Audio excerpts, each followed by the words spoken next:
जंग लड़ो बेईमानों से, निकलो घर मकानों से, जंग लड़ो बेईमानों से।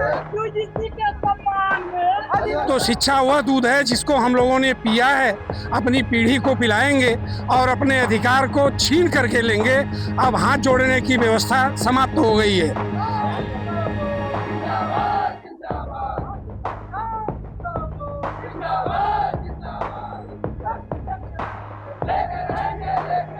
हॉस्टल की स्थिति देखते थे, हॉस्टल लड़कों के ढंग से प्रताड़ित किया जाता है।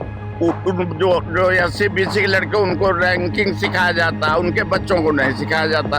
तो ये कानून जब बन गया तो क्या गलत बना भाई? इसको क्रमशः अच्छा सा लागू होना चाहिए।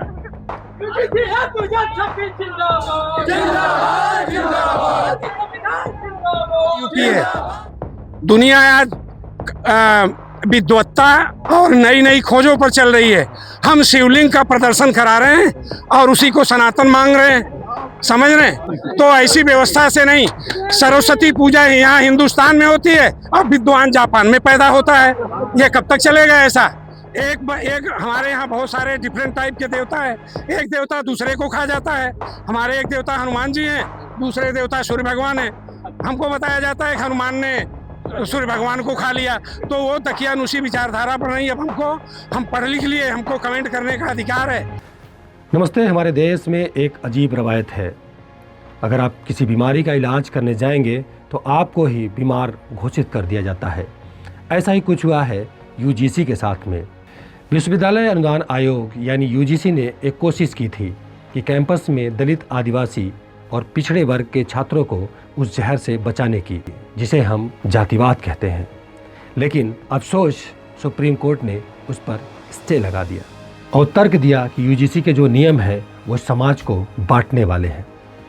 वाह, जो समाज पिछले 5000 सालों से बटा हुआ है वो एक नियम से और कितना बट जाएगा। बात सीधी थी।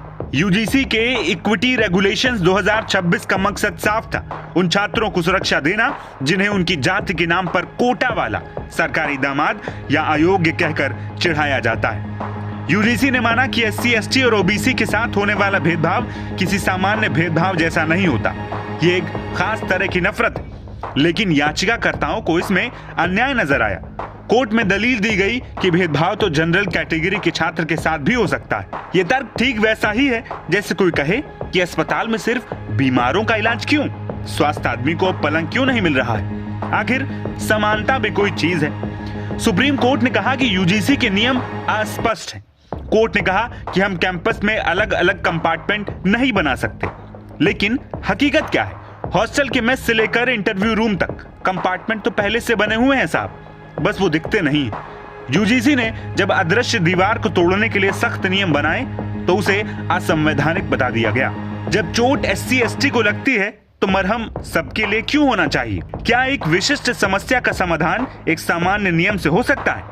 इस स्टे का सीधा मतलब समझिए। अब अगर किसी दलित छात्र को जाति सूचक गाली दी जाएगी तो उसे 2012 के पुराने दंतहीन नियमों के तहत न्याय मांगना होगा। वो नियम जो पिछले 12 सालों में ना तो रोहित वेमुला को बचा पाए न पायल तड़वी को। यूजीसी ने सच्चाई स्वीकार करने की हिम्मत दिखाई थी, लेकिन सिस्टम ने उसे लीपापोती की चादर उड़ा दी। ऐसा लगता है कि हम कास्ट लेस इंडिया बनाना नहीं चाहते, बस कास्ट शब्द को फाइलों से गायब करना चाहते हैं। वाह, जो समाज पहले से ही और पिछले 5000 सालों से बटा हुआ है उससे एक नियम और कितना बांट देगा। आज हम पूछेंगे कि समानता का मतलब किसी कमजोर के हाथ से ढाल छीन लेना होता है। सुप्रीम कोर्ट का सम्मान सर्वोपरि है, लेकिन जमीनी हकीकत अदालती दलीलों से बिल्कुल अलग है।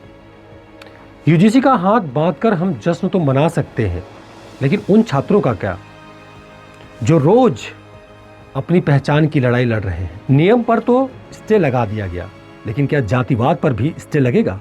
आप सब जानते हैं। आज के एपिसोड में फिलहाल इतना ही। देखते रहिए इंडिया नाउ हिंदी। नमस्कार।